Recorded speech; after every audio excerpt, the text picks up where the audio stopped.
यदि आपका भी कल पेपर है और आप भी चाहते हैं कि आपके पूरे में से पूरे नंबर आए, तो आप इस कॉपी को जरूर देख के जाएं, क्योंकि ये है टॉपर की कॉपी जिसे मिले थे 100 में से 100 नंबर। जान ले कैसा लिखा जाए, आपको आता भी होगा, लिखने का तरीका नहीं होगा तो आपके नंबर कट सकते हैं। देख लें यहाँ पे Madhya Pradesh board of secondary education की कक्षा 12वीं की कॉपी है जिसे पूरे में से पूरे नंबर मिले थे। आपको एक बार मैं जरूर बताऊंगा, आप थोड़ा सा देख के जाए, पैटर्न देख के जाए कैसा लिखा जाता है।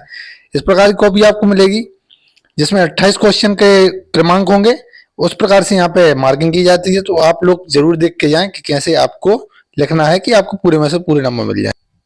आप देखेंगे प्रश्न क्रमांक 1 ए 2024 के टॉपर की कॉपी जिसे पूर्व में से 100 नंबर मिले थे, जिन्होंने एक शब्द में उत्तर कितने सटीक दिए, ये तो आपके नॉलेज के ऊपर भी है। बाकी इस प्रकार से आप आंसर देंगे तो आपको पूरे में से पूरे नंबर मिलते हैं। बोला भी जाता है हिंदी में से पूरे नंबर किसी को नहीं मिलते, पर आप इसको जरूर देख के जाएं तो 100% आपको 100 में से 100 नंबर मिलेंगे। इस प्रकार से यदि आप लिखेंगे तो देख लें, सत्य सत्य, ना किसी प्रकार की काटापीटी, ना किसी प्रकार की मिस्टेक, जो है स्पष्ट है, खुद का आंसर है। एक एक पेज में एक एक क्वेश्चन का आंसर दिया इन्होंने। प्रश्न क्रमांक 4 का उत्तर एक पेज में एक ही उत्तर दिया है, ना कुछ ज्यादा ना कुछ कम। देख लें, इस प्रकार से सही जोड़ी बनाना है आपको। किस प्रकार से बनाना है कि सामने जो भी सही उत्तर है उसको आप लिख दें। सही जोड़ी में लाइन मन ना खींचे, आप लोग सामने लिखेंगे, ज्यादा अच्छा रहता है, कंफ्यूजन नहीं होता है, नंबर आसानी से मिलते हैं। आप लोग एक शब्द के उत्तर आते हैं, इस प्रकार से आप लिख सकते हैं। इस प्रकार से आप लिखेंगे, जरूर पूरे में से पूरे नंबर मिलेंगे। देख लें, यहाँ पे ये पर्ची इसलिए चिपकाई गई है ताकि नंबर ना देखें, क्योंकि नंबर दिखाना लीगल नहीं है। इस प्रकार से आप आंसर देख लें। भक्तन वाला क्वेश्चन आया था, उसको इस प्रकार से लिखा है इन्होंने। देख लें कितना सटीक आंसर दिया है, ज्यादा खींचा नहीं है ना कुछ किया है, कितना सटीक आंसर दिया है, आप इसको देखें। प्रश्न क्रमांक 7 का उत्तर एक शब्द एक पेज में, इनकी खासियत ये रही कि एक पेज में एक ही आंसर दिया है, जो काफी इनकी कॉपी को सुंदर बनाया है।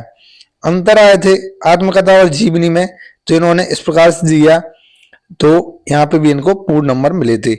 प्रश्न क्रमांक 8 का उत्तर देख लें, इस प्रकार से दिया है, इन दोनों पंक्तियों में ही भी निपात शब्द है जिसका प्रयोग बात पर जोर देने हेतु किया गया था। कितने प्रकार से, कितने सटीक तरीके से इन्होंने हाईलाइट कर दिया है, तो इस प्रकार से आप इनको भी देख लें।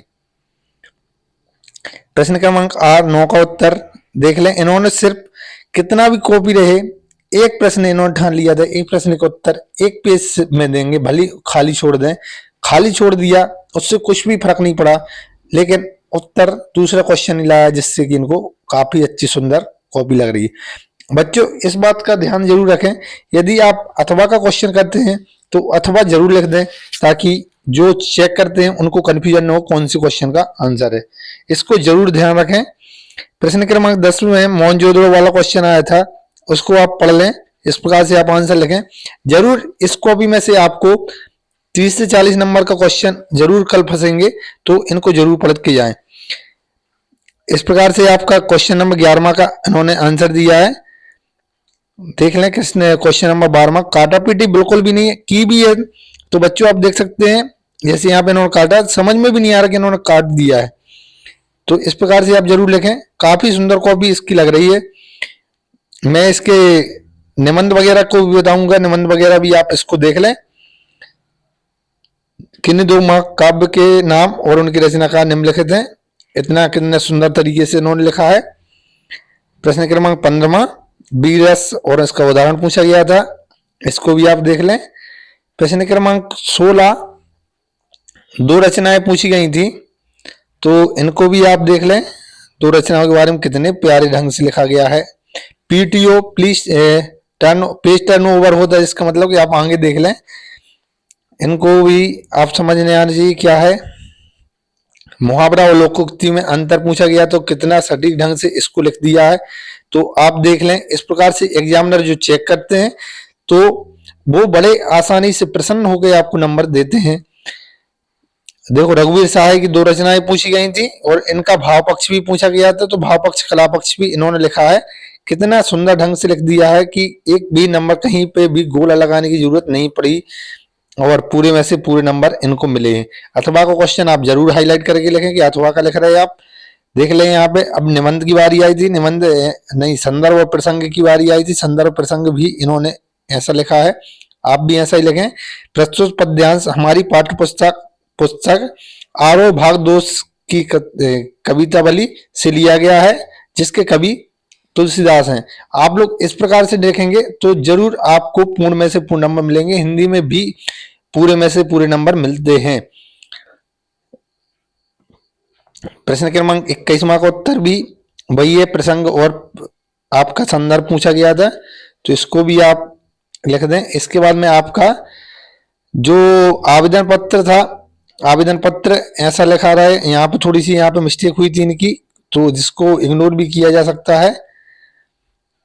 तो देख लें आप, यहाँ पे मिस्टेक हो रही थी, हो पा रही रहती है, मतलब ये सेंटेंस नहीं बन रहा पूरा, इसलिए यहाँ पे काटा गया है। लेकिन ये है आपका तरीका लिखने का। इस प्रकार से आप अपना आवेदन पत्र लिखें। आवेदन पत्र का पैटर्न सेम होना चाहिए, इस प्रकार से होना चाहिए, उसका कंटेंट आपका खुद का होगा। प्रदूषण का बढ़ता प्रभाव निबंध था। रूपरेखा, प्रस्तावना, प्रदूषण के प्रकार, प्रदूषण के कारण, प्रदूषण से हानियां, उपसंहार।